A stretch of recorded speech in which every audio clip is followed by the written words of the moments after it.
నేను ఆయన దగ్గర ఎప్పుడు రూపాయి తీసుకోలేదు ఆ ఛానల్కు నేను ఎప్పుడు ఒక రూపాయి ఇవ్వలేదు. ఏమన్నా లంచ్లు టిఫిన్లు చేసి ఉంటాం కానీ నేను నా పైసలు పెట్టుకునే ఛానల్ కూడా పోయేటోని, నా డబ్బు పెట్టుకునే నేను ఎక్కడికైనా పోయేటోని. ఒకటి ఏంటంటే మన నా వీడియోలు ఎక్స్క్లూజివ్ వీడియోలు ఏవైతే ఉండేనో ఆ స్కామ్ల పరంగా అందులోకెళ్ళి కొంచెం బయటికి వస్తుండే. ఆ యాజమాన్యం గతంలో కుమ్మక్క అయిపోయి వాళ్ళు పోయి వాళ్ళు ఇంకో ఛానల్ పెట్టుకున్నప్పుడు ఈయనకు నాకు ధరణి లింక్ పోయినాక తరపుడు దాదాపు 10 లక్షల మందికి అది వ్యూవర్షిప్ ఇచ్చింది. అది ఎగరగొట్టిండ్రు. ఆ వీడియో ఎగరగొడితే ఇంకో ఛానల్ పుట్టడానికి వాళ్ళు ఫండింగ్ చేసిన కొత్త ఛానల్ పుట్టింది. నాకేమో తెలియదు కానీ ఒక ఇంటర్వ్యూ అవుతుంది. ఆ ఇంటర్వ్యూ నేను కూడా చూస్తున్నా. తీర్మానం మల్లయ్య మాట్లాడుతుండ్రు, ఇద్దరు తీస్తుండ్రు. అందులో కింద కామెంట్స్ మొత్తం నాకు ఫేవర్గా వన్ సైడ్ ఫేవర్గా వస్తుండే. అవును, నేను కూడా చూశాను. వన్ సైడ్ నాకు ఫేవర్గా ఫుల్ స్పీడ్గా పోతుండే. కొన్ని వేల కామెంట్స్ వచ్చినాయి. ఆ రోజు ధన్మన్ మధ్యలోనే కామెంట్స్ ఆపేశారు. నేను నైటే ఫోన్ చేసిన, ఓకే ఏంది ఎందుకు ఆపిన అంటే ఆడ ఏడుచుకుంటున్నా అందుకని ఆపినామని.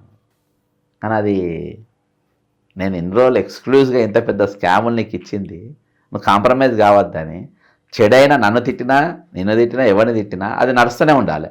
మధ్యలో ఆపుడు ఎక్కడిది? తిరుమల మంది తిట్టుకుంటూ వచ్చిందని చెప్పేసి అది ఆపిన.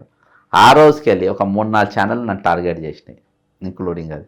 ఏదో బుడ్డే నా ప్రచారం చేసుకునే బుడ్డ ఏమన్నా నాకు తెలియదు. నేను కామ్గానే ఉంటుండే. అంటే నేను కూడా మిమ్మల్ని చాలా రోజులు చూస్తున్నా. నేను పనిచేసినాన్నే. సో ఆ ఛానల్లో సడన్గా మీ వీడియోలు అయిపోయేసరికి నేను షాక్ అయినా.